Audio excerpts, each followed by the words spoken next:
Baby is down. Both babies are down.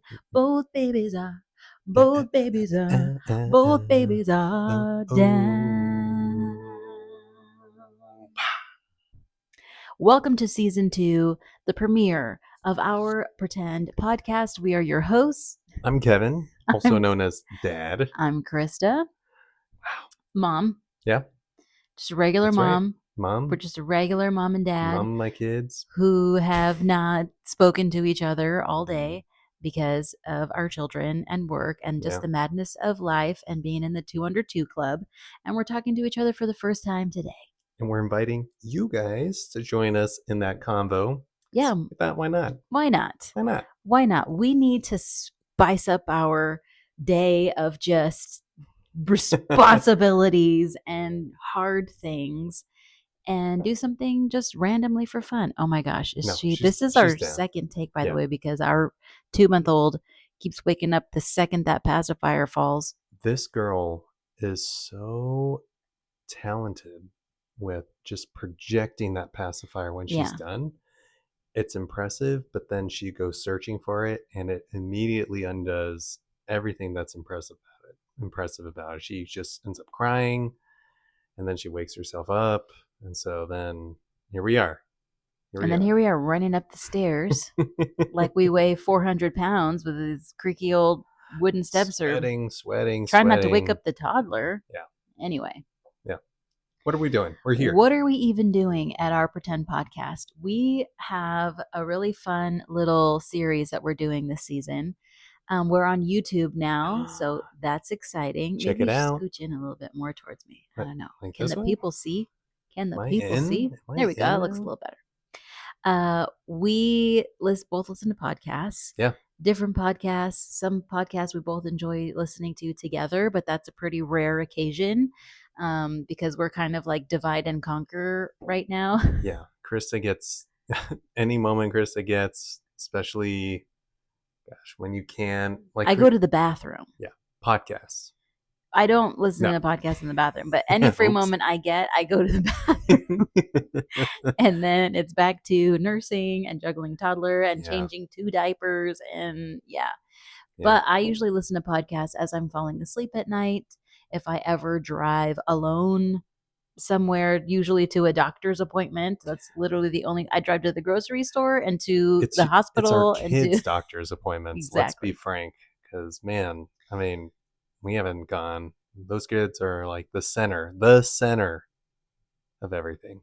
You know, baby, you're the center of my life. All right? That's what our Pretend podcast is all about. And so are you. Okay. Quick intro. If you've never watched the show before, like we said, average mom and dad, absolutely nothing out of the ordinary. We are just 2 non-comedian, non-author, non-renowned anything, really. None of that. Maybe one day, who knows? But right now, we're just a regular old mom and dad doing life together in the 2 under 2 club. Kind of, our baby just turned 2. Yep. And a 2-month-old. 2 diapers, 2 baths. Just got out of the NICU. Yep. And just everything is crazy, but we still really enjoy hanging out. Yeah. You know? So tell them a little bit about who are you, Kevin? What would you say? Okay, how about this?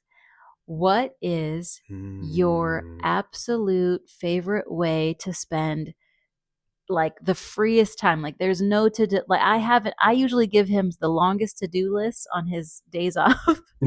But imagine you got no list from me. You're not building rockets or anything like that. You're relaxing, you're unwinding. What does that look like for you? Well, that sometimes looks like playing the piano here. This is my baby. He's great at it. My old ivory keys. And then the other times it's like getting really sucked into like the black hole of YouTube. I really love watching like old painting, like great art and getting stuck in it and just seeing how who thought of this? Who thought about drawing? What was these artists' mind going through? It's crazy. History. Yeah, big history Art nerd, history. art history nerd, big music nerd. But that's when I have that free time. I'm gonna pass the question off to you. What about you? Free time? You want to give me a different question, or you want me to answer the same question? Well, I was gonna ask you the same question. Okay. Why don't we do that? Yeah, same Okay. question. I really enjoy sleeping. You know, I've always loved sleeping. Even I as a kid, it miss was like, you got to wake sleep. me up and I'm not going to be happy about it.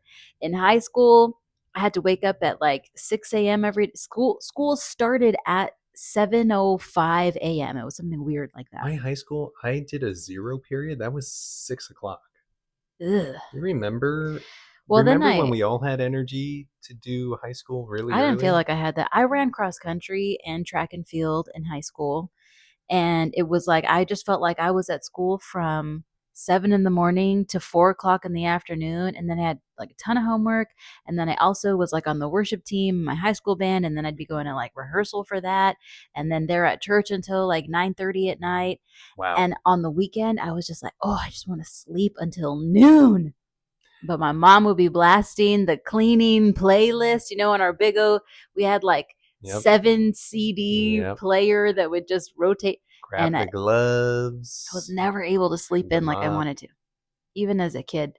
It wasn't until I was living by myself, working part time, did I ever get to sleep in late. But anyway, I love sleeping. That's how I would spend if I have a morning of like no responsibilities. Oh my gosh. I want to sleep. I got to give that to you. I just want to sleep. When both girls, I can just pick up and separately, and they can both talk and play around.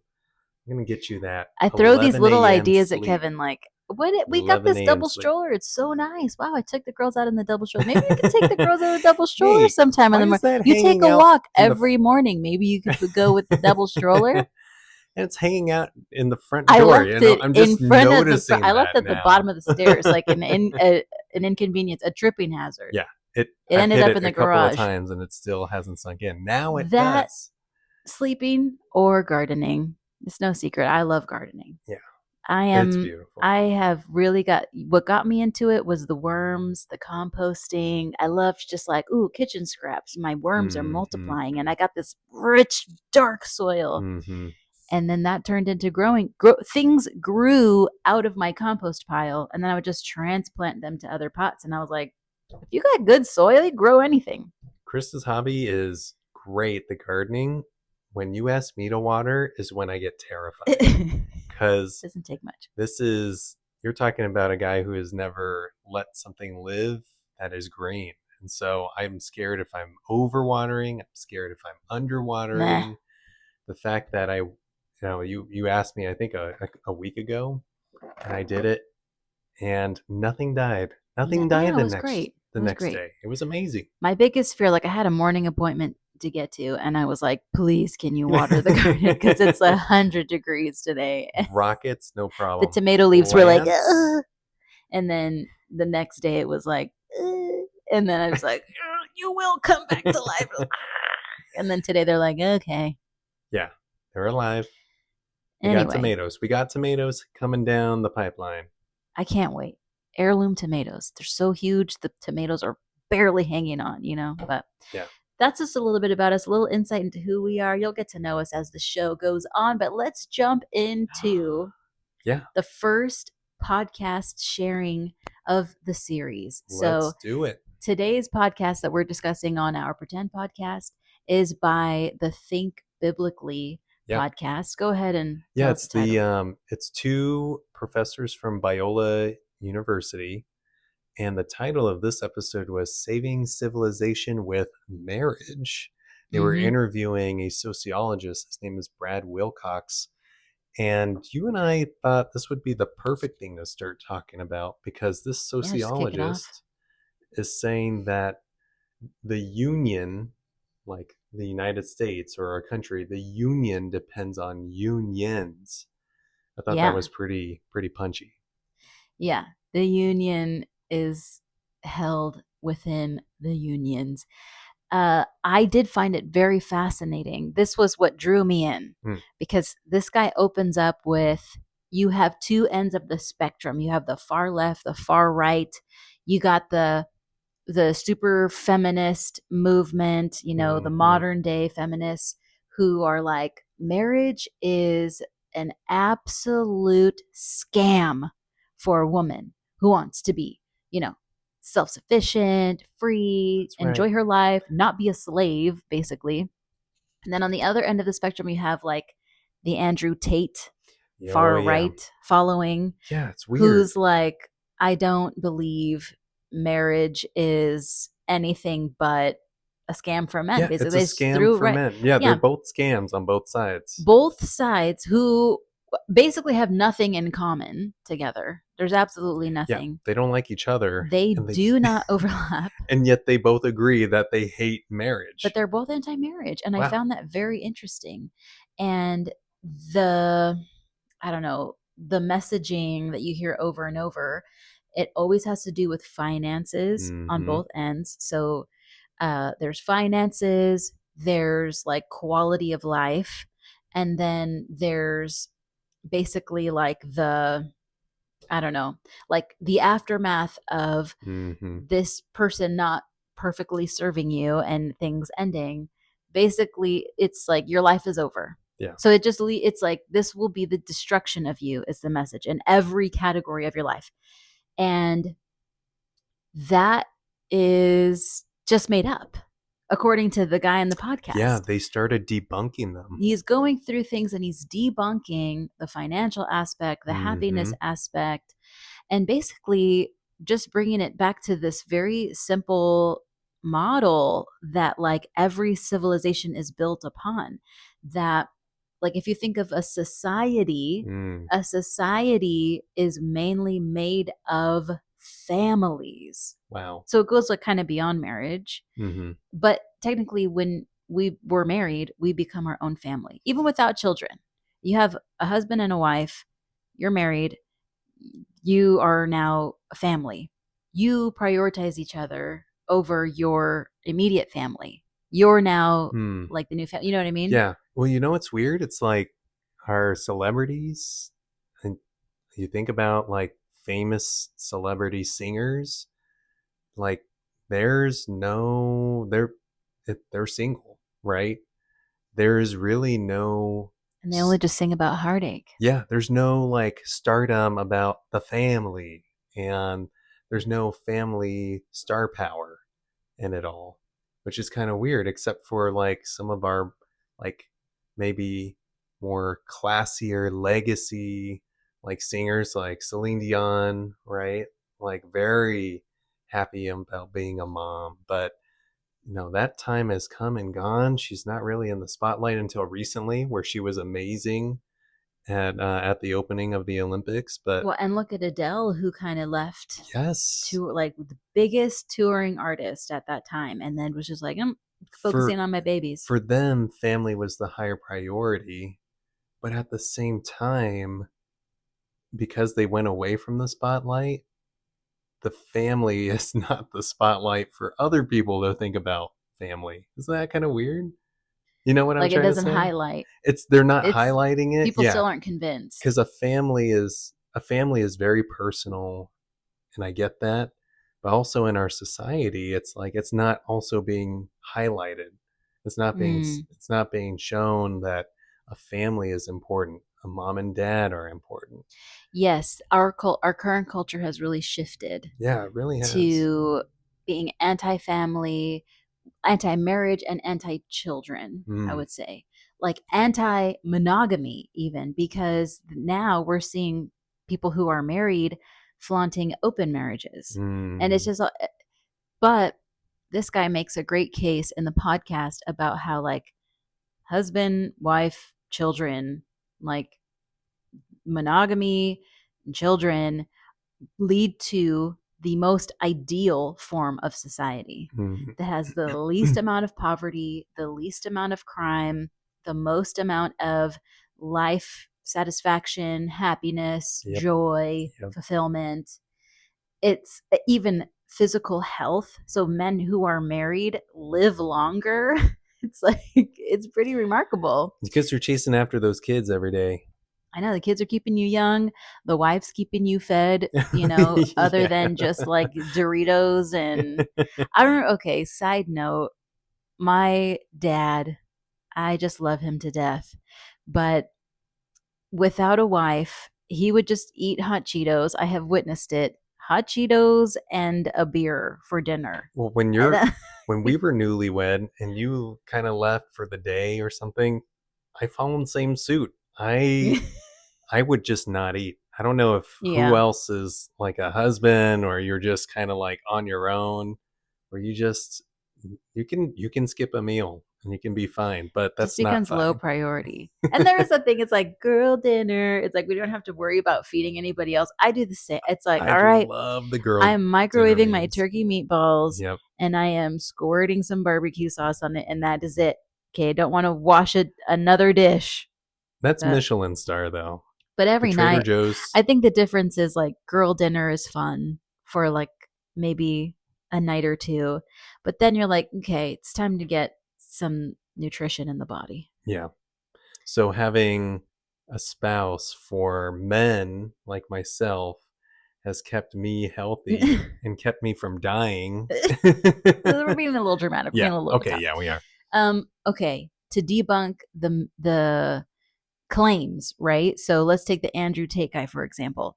He he talks about um like the system, whatever he talks about, like Mm. the matrix. I don't know, whatever Andrew Mm-hmm. Tate says. Society, the system, the legal system favors a woman. So if a man works himself to death and he goes to his job every day just getting beaten down by his boss, but he does it for his family, he does it for his wife, and then all of a sudden 20 years later his wife decides she's tired of him. She gets half of all his hard-earned money. She Mm. gets the house.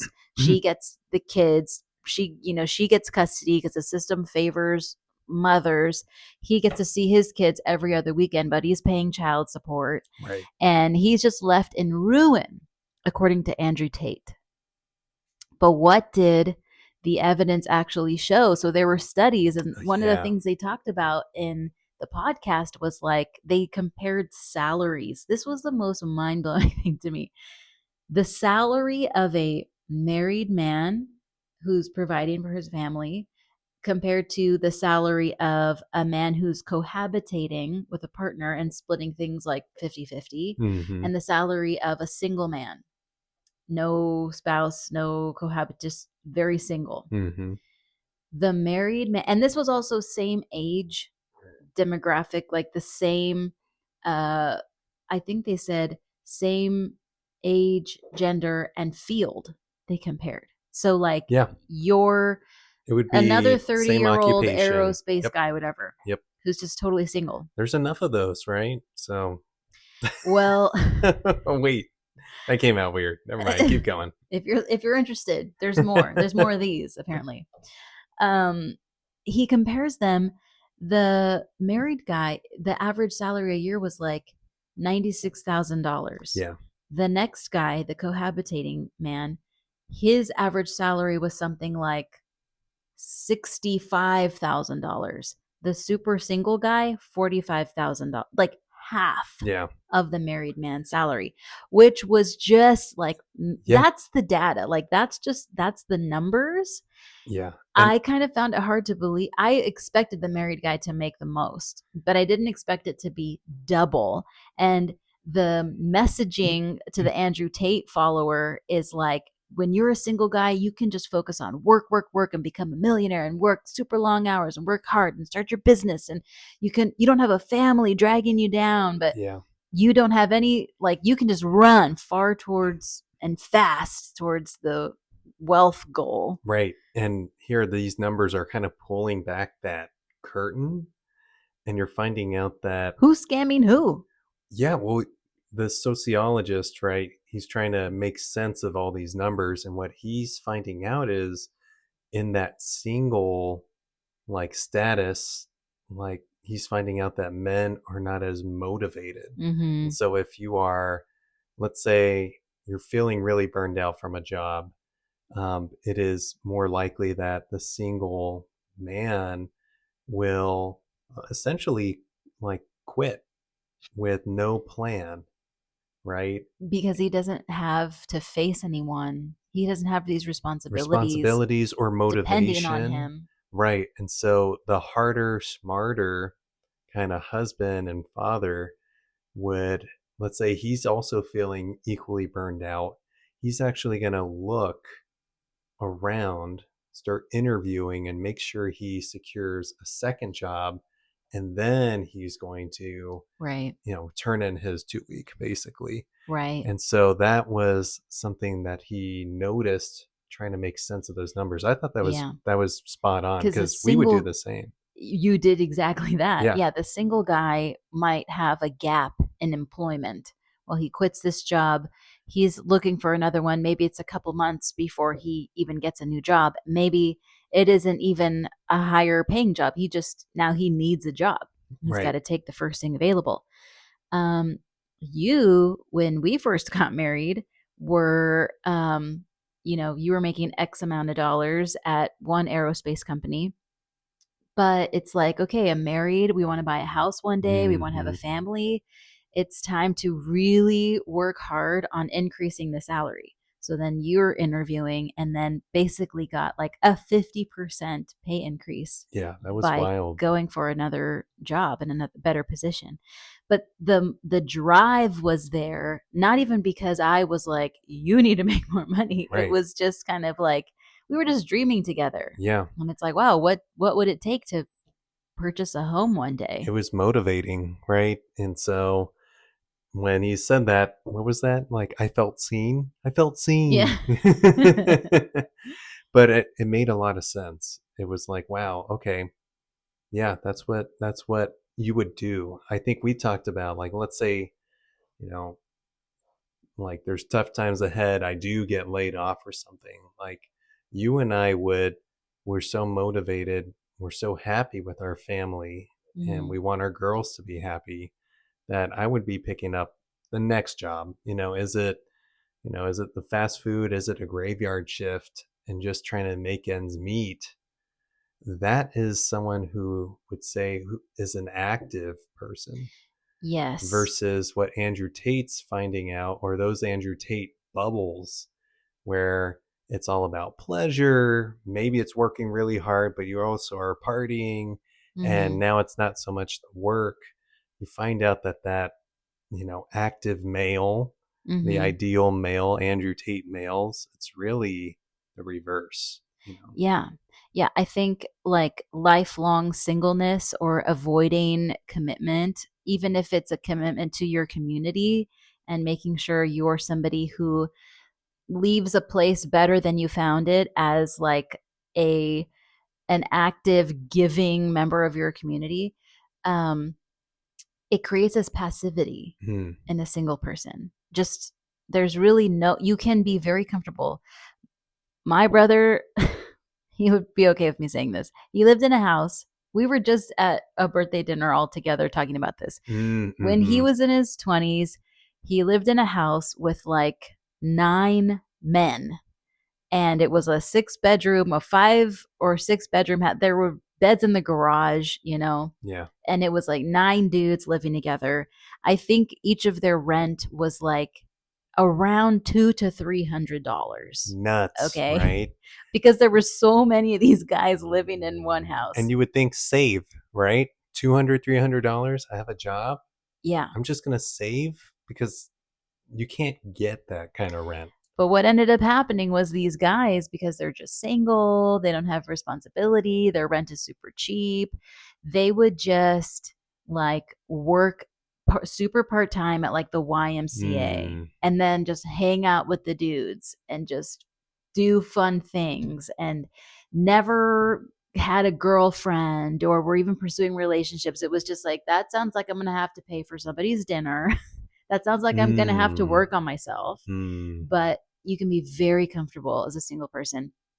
Eventually, these guys, they moved out, whatever, they got married. My brother got married. He's a father now. His wife is incredible. And he escaped, Yeah. it's like he escaped that being comfortable for so long. Not all of those guys did to this day. Yeah. That story where those men didn't want to pursue, or they were just happy. Well, yeah, you get See, so but that's comfortable. the thing. Is it happiness? It's comfortable. Comfortable but lonely, Yeah. and there is no like that fulfillment factor. So Yes. another thing that they talk about in the podcast is like, okay, so who are you'd think you're a woman who isn't giving in to being a slave to a man and having to pick up after him and make him his meals, and you're going to work on your career. You'll have a Mm-hmm. baby at 40 through in vitro or whatever, you'll, if you even want that at that Yeah. time, freeze some eggs, whatever. And so you don't want to get married, you don't. But what they found is those women are not as happy as Mm. married women with children. That's just what the study showed. And it wasn't surprising to me, but I did a little third party investigation. Oh, I figured the little AI chat bots or whatever they are, the meta you ones didn't. and the Which one was it? The llama I asked a one, the few. GPT one? I asked them both. And I googled it, and I just asked them all the same question, like, Hmm. who are the happiest women in America and who are the happiest men? And they all agreed. I mean, I fact checked it as best as I could, Okay. but it was all married with children. Wow. Even AI. So AI is like pro family, pro. Married with children. More specifically, um, in their 40s and 50s, Hmm. because I think maybe at that point, like we're in a newborn trench. Yeah, Like it's real. my baby is so cute. I call her my baby, but she's our baby. Both of our She's babies, our baby. they're Our babies. Yeah. they're so cute. Yeah. They're so sweet, and just this is a very special time, and I do savor it and I do love it. But also, we are so sleep deprived, and that just messes with your brain, and it's really Yeah. easy for like everything in the day to kind of be going wrong in a small way. And then your baby wakes up at like 1 a.m. instead of the usual 3 a.m. Yeah. and you're just like That was gutted. that was last night. It was But just like, what's it's so happening? hard. Yeah. But, when we're in our 40s, we're going to have like teenagers, Well, or like almost teenage. Zoe I don't know is what. I can't Zoe do basic math. Zoe is so fun just right now. Just kind of like she has enough of a vocabulary, Mm-hmm. or we've just been like brainwashed to really know what she wants. We're dialed in. We know the Zoe language. But she's just today trying to make you laugh. She caught on to Yeah. something. The Um, little kid phase is so fun. yeah. What was it? Eden did something that was really silly, and then Zoe and I both looked at each other and we both laughed because Yeah. of how silly that was. So we at this age at 2, it's like we're already kind of sharing life in a way that's very Mm-hmm. enriching, Mm-hmm. that really only that kind of community. Yeah. Even I think you may be even single, but if you're surrounded by these families, you're surrounded by these kids, Yeah. you're volunteering for a kids ministry, and you're really investing in your kids or your Mm-hmm. cousins, like that is something that I think also brings you that happiness to some degree. Because you're within the building blocks, Yeah. you know? Yeah. Like you might not have that pairing, but you are in the structure. Yeah. I think that's that fulfillment, Hmm. because maybe you are so involved in your family. It's like you do have people depending on you.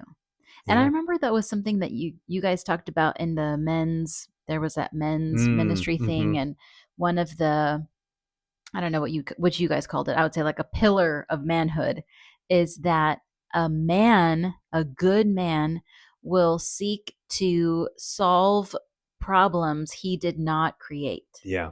or like he will allow people to depend on him Hmm. that he didn't need to like take in. It's like Yeah. you seek responsibility. and you take on, Mm-hmm. ownership of Mm-hmm. something, and you make it your own. Yeah. Like, I will take ownership of this or whatever. A single person can do that. Yeah, A totally. father Has has to to do do it. that. A mother has to do Yes. that. Yeah. And so you put It's them just a in, little more built in. right. And that, I think, is that refinement. Mm-hmm. But yeah, totally. I think, yeah, great tie-in. Yeah. I'm already Uh, forgetting my men's ministry one, I but loved when Kevin would come Krista home, was he'd talk talking about about it. it. I'd be like, "Woo, that's good stuff." Um, what was the other thing I wanted to mention from it? Happiness. Uh, I think, yeah, the 30s and 40s. Maybe some Mm, people are. It's like especially if you're seeing your child um, grow into like a great person. I remember yes, like yeah. my dad, even it in his speech at our wedding, I remember he said, "Your mother and I would marvel at the Mm, woman you'd become." And it's like, right now we're seeing Zoe and her meltdowns, full blown 2-year old, and she's trying to be bossy and yeah. she's pushing boundaries. But one day we're going to see her interacting with other people, Mm-hmm. I believe, like in an impressive way of like, wow, Yeah. look at who she has grown to be. Or she's overcome things, right? Like even the tiniest things right now, it's, beginning to ride a bike or falling Mm-hmm. down and then finding out that she's okay. And then the next time she falls down, no meltdown. And for us, that's like, Wow, she's that's a growing. different She's Zoe. growing up. Wow. Next day she cries when she falls down. Yeah. But there's this general path of growth that, yeah, is so rewarding. Well, I do want to ask you a question Yeah. though. Like this, did this revelation of families, like being married, having a family, um, these are the most happiest people. Did you did you believe that when you were growing up? Was that something you knew about it? Mm. Maybe not indirectly through your parents. I wanted to ask you about that. I think people probably, you only have like your own experiences and Yeah. then the experience of other people you witness. Hmm. And I witnessed a really excellent marriage between my parents and my parents' friends. Oh Like, yeah. my parents were married, so my mom passed away in 2020, but my parents were married for 34 years. It Yeah. was almost 35 Gosh. And years. we're only four. We're We're for not even NATO. 4 years. We're not even four We're years almost yet. four. Wow. They would have been married their whole lives. Yeah. Like, if they both lived to be 100, they would have been married, 80 years. They got married at 20 and 21. Um, so I always saw that and I wanted it. I Mm. wanted a man like my dad. I wanted that, I wanted to be a mom. I wanted exactly what they had. My parents were worship leaders too. I wanted to be a worship leader like them. Like, I just modeled their they modeled the ideal for me. Yeah. And Yeah. even their friends, like, my parents just had really great friends, and the friends had great marriages. And I remember the first time one of our close family's friends Mm. got a divorce. Oh no. And it was devastating. Yeah.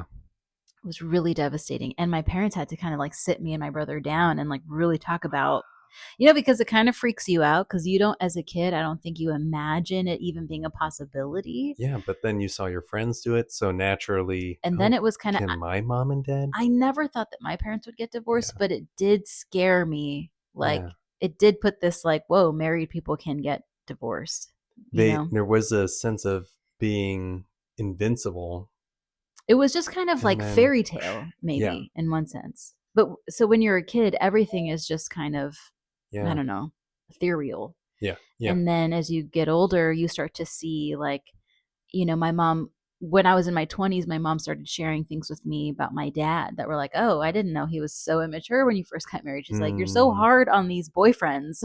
Like, your dad was not your dad when I married him, you know? And like, your parents, essentially, when you become a parent, I think your parents are finally fully humanized.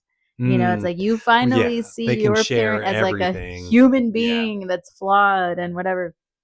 Um, and it helps the relationship.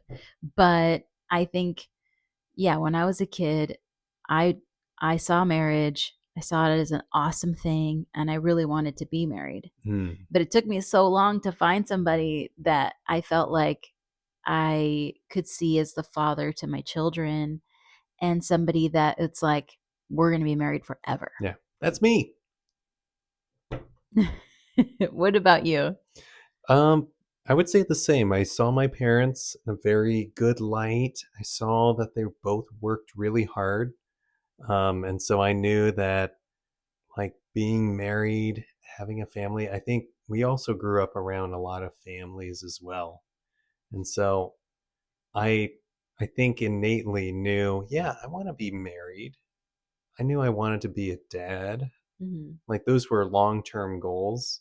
Then, as a kid, you get super excited about, superheroes, and so I went through that whole phase, and just excited about I want to be a dad. movies. I want Yeah, to be Batman. yeah, I want to be Batman. I want to I be want to a be a husband. firefighter. I want to be you're just, and I'm talking about preschool age, right? I'm just kind of like, oh, mailman, firefighter, Yeah. want to go to college, want to get a job.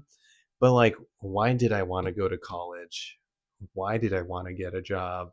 All of that was, I think, working to some kind of dream of being able to be financially supportive, being a good husband, being a good father.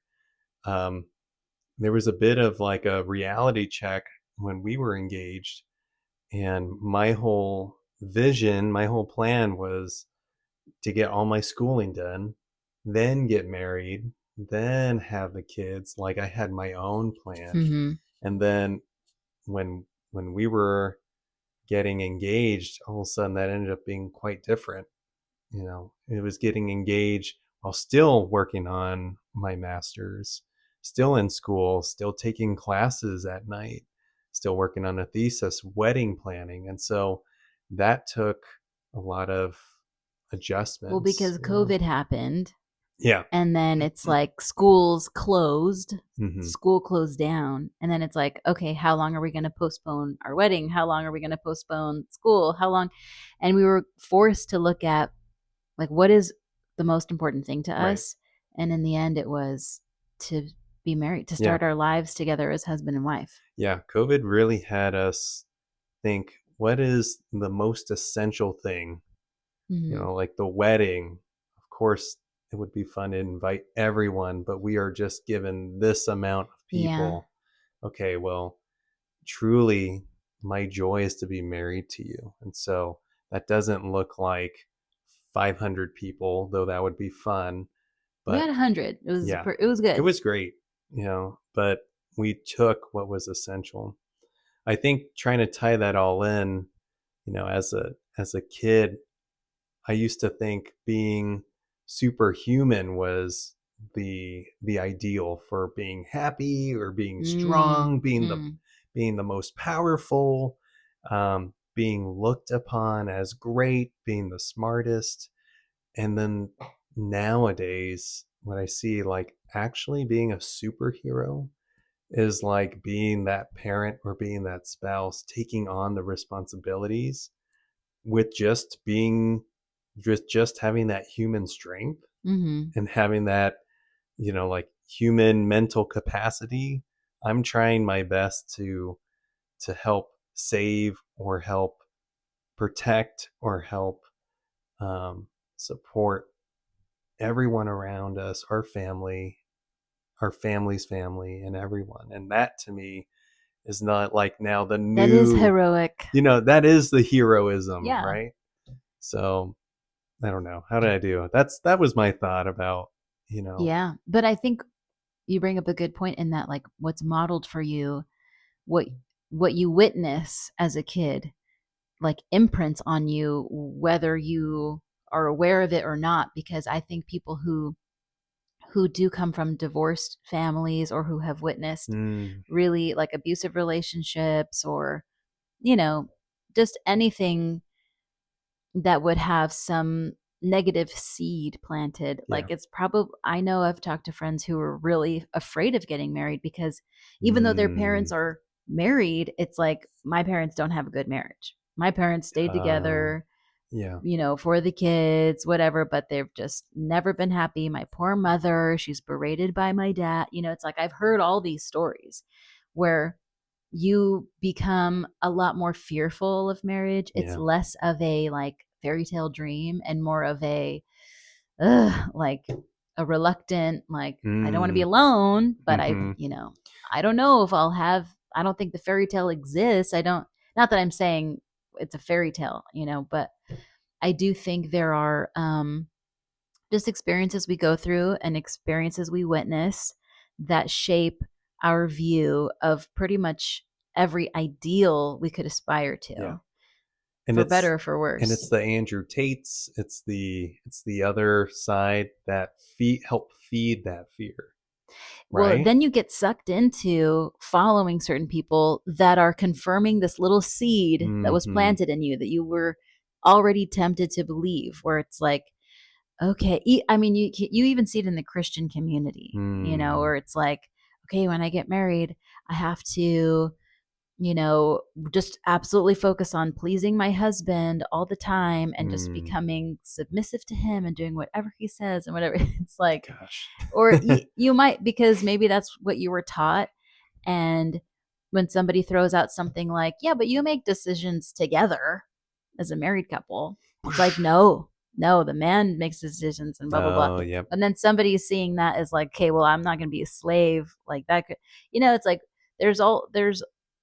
it's easy to warp things and twist them into something that's blown out of proportion, not good, Yeah. But all that to say, there are definitely a lot of things going against the message of marriage is good, but so far it looks like all of those things, they really aren't true when you dig down into them. Yeah, this was the first thing where it's like, yay, pro-marriage. Yeah. Yeah, pro-families that has data. And I think that's what was kind of eye-opening in the long run, is that these extreme anti-marriage people, there's really no data besides the person that you're delivering the message. Oh, that guy is really strong. Oh, that guy has, he just has all the ladies, and he's, that's the ideal. Well, you can hear plenty of anecdotal evidence, if that's what you want. You can hear, there's plenty of stories that will talk about a woman being really unhappy in marriage. I mean, I see it in the mom's Facebook group I'm in all the time. Gosh, you read me those stories. How do I leave my husband? Yeah. He has all the money. I basically live off of an allowance that my husband gives me, and I have to cook every night for our 4 kids, and I'm losing my mind. And there are plenty of people in marriages that are unhappy, and I would say they're in unhealthy marriages. But that brings me to another point that was made in the podcast, that the happiest married people are Christians, or people who have a faith. Yeah, they have a religious background and are practicing. Married people, yes, that go to church are the happiest of the married people. So I was like, whoa, that's in a study. I mean, I'm not surprised by it, but it was kind of nice to see, It was like, oh, cool. Yeah. Oh, look at that. But I think we're doing it. We're doing it. We're doing it. But anyway, we should probably start wrapping this up. That's right. But it was a great episode. It was very encouraging. I mean, there's a lot we didn't talk about that they talk about. I listened to a couple other podcasts that this guy was a guest on, because I just kind of wanted to hear a little bit more. I'm like, I should just get his book, but I don't have time to read books. I only have time to listen to podcasts 10 minutes at a time as I drift into dreamland for 3 hours at a time at most. Yeah. Our REM sleep is like shot. It's very interrupted. It's shot. So great points in the podcast, really fun stuff. It truly is, I'm convinced, like a family is the building block of society. You have the most ideal society when you have more families. We should, instead of we the According to the people, data. we should be we the family. We Hot take. are family. Love it. 7 years ago, Our the founding families. families.